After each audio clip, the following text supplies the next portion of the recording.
If there were 5,000 deaths from nuclear power a year, which there aren't, the legacy press and the left-wing liberal types would be all over that like mad. But the fact that there are 40 million people or thereabouts a year who die from indoor pollution from using substandard fuels, which, by the way, are not environmentally friendly in the broader sense either, that just goes under the radar completely. And so you look at facts like that, and that's a bloody, blatant fact, that one. And it's children that are disproportionately affected on that front, too. And then you also look at the willingness of the so-called leftists who are hypothetically in favor of the poor to impoverish the poor as a consequence of their non-effective green policies. And you really have to ask, well, just what the hell is driving this? And the only answer that I can think of is that it's something fundamentally predicated on envy, and that the desire to bring down the capitalist system that produces those who are richer than the typical environmentalist, let's say, that takes precedence over everything. It takes precedence over care for the poor. It takes precedence even over hypothetical care for the planet. It's like tear the bloody capitalist system down, and it doesn't matter what or who gets destroyed in the process. Because otherwise, how do you explain it? Like the indoor air pollution fact alone, it's like that's incomprehensible. Obviously, the thing to do is to get cheap energy that's clean as possible, to developing countries as fast as possible. And then, on the environmental side, the stats are pretty damn clear that if you can get the gross domestic product of a country up to something averaging approximately $5,000 US a year, then people start taking a long view and caring about the environment. And so it's quite obvious that if we did everything we could to eradicate absolute poverty, mostly by driving energy prices down, then we could get people off of their reliance on those primitive biofuels that poison them and poison the planet and denude the territory, and we could get them caring about the environment. And so why not do that? Okay, now do you want to become Premier of Alberta? Because this is exactly the points that I want to see made on the international stage. And I don't know why it's so hard to get these messages out. It does seem, and maybe it is, that we're facing something that is more of a culture war underneath the surface, that we think it's about solving environmental issues, and we think it's about caring for those who are vulnerable, and we think it's about obliterating international poverty. And it's not. It's about something else altogether. And I would say I need to be very, very clear, because I know the world keeps on talking about some transition to some other fuel that might someday exist in the future. And I'm going to tell you that our messaging here is going to be very, very different. We are not going to transition out of oil or natural gas. We're going to transition away from emissions. We're going to produce these products in a way that has lower and lower emissions.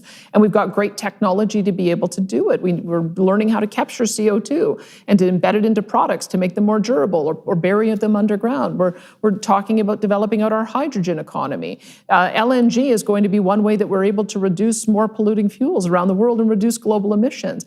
But when you start doing all of these things, one of the things I don't think is well understood is that out of a barrel of oil comes about 6,000 different products. And not all of them are combustion. About 70% of them aren't.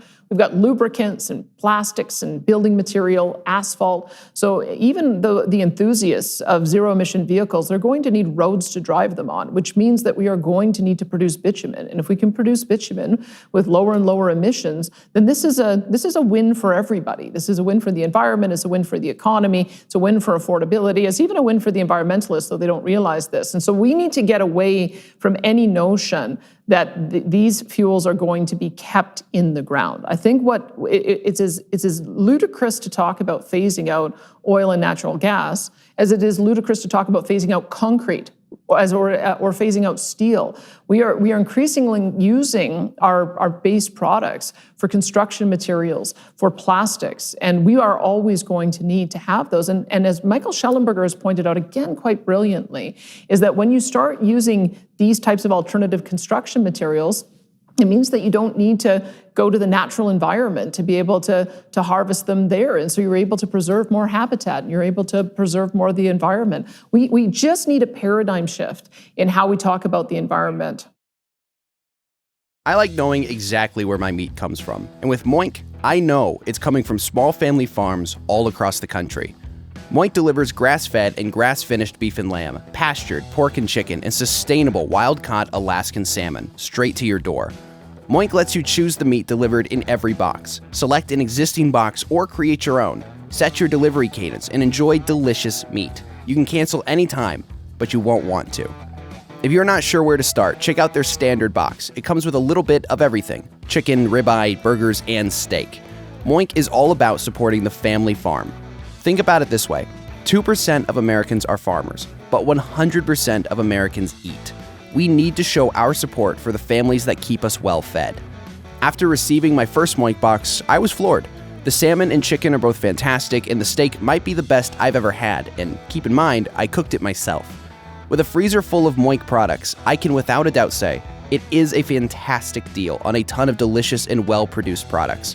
You won't be disappointed, and you can rest assured all of Moink's meat comes from wholesome American farmers. So keep American farming going strong by signing up at moinkbox.com/JBP right now, and Dr. Peterson's listeners can get free bacon in your first box. And let me say, it's the best bacon you'll ever taste. I re-upped my subscription because I ran out too fast.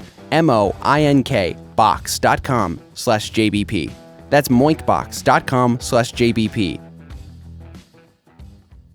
You said you don't necessarily think that what's going on is about the kind of micro issues that you just described, and I think that's absolutely true. You know, I've been working with conservatives internationally and centralist liberals too on the construction of something like a more profound underlying traditionalist narrative.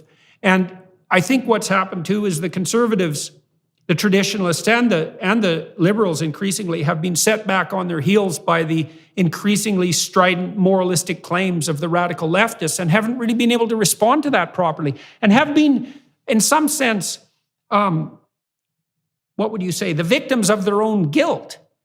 You know, because the thing about conservative types is that they tend to be conscientious. And so if you go after them for not doing their duty, they tend to take that quite seriously. And so when the left levies on accusations of less than dutiful behavior against conservatives, the first thing the conservatives do is get guilty. It's like, well, we probably could pollute a little less more. We could be a little less sexist. We could be a little less racist. We're sorry. It's like, it's time to stop being sorry.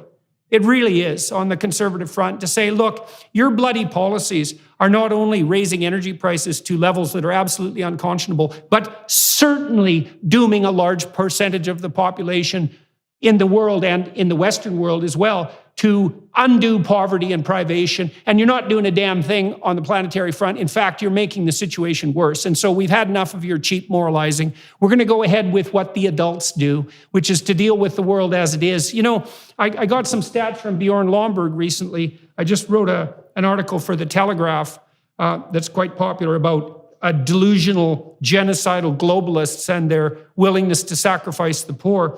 And Lomborg pointed out that the International Energy Agency and the Biden government have both projected that we won't be at 100% renewable energy till at least 2240.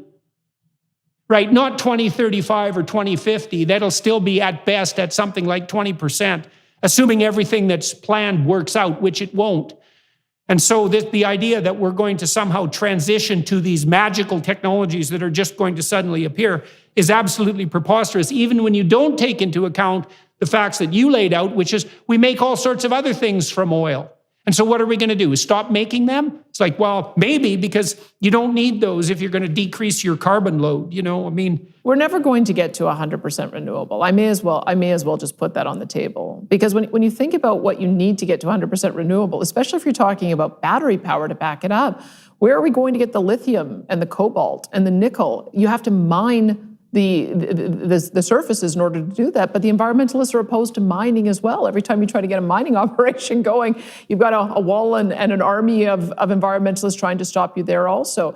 You have to move a lot of earth in order to be able to develop all of those resources to be able to feed the battery power, and you have to use a lot of landscape in order to put on the solar panels and the wind turbines. I think Lomborg has estimated that there is something under 10 minutes of battery power, sufficient battery power in Europe to power the European power grid at the moment.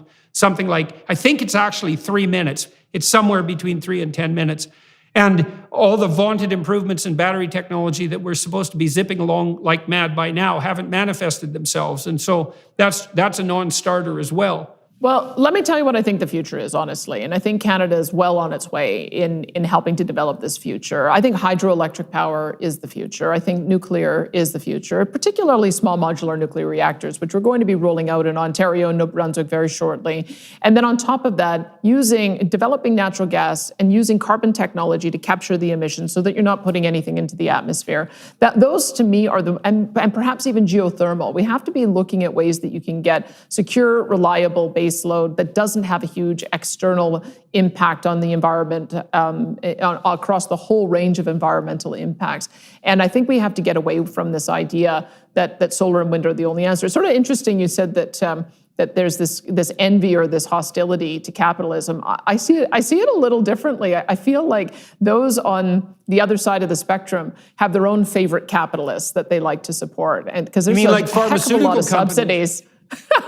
Well, there's a heck of a lot of subsidies that go to wind and solar panels, solar power as well. And so I think really that's what we're seeing is that there's a multi-trillion-dollar market at play here, and that we've got two different interests that are lining up.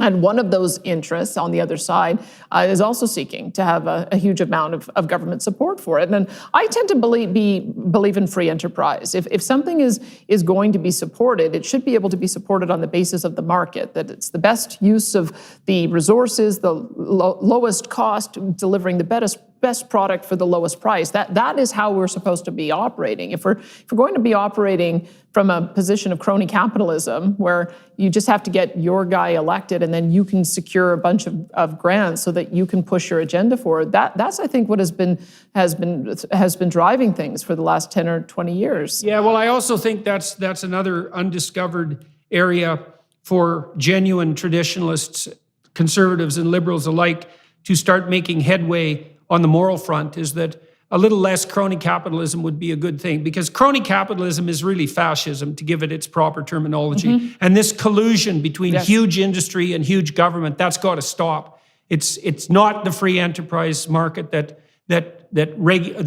properly responds to transformations of demand and supply. It's top-down collusion, and it's aided and abetted by very large players, and that's really got out of hand as well. I think the Conservatives would do well to address that as much as they possibly can.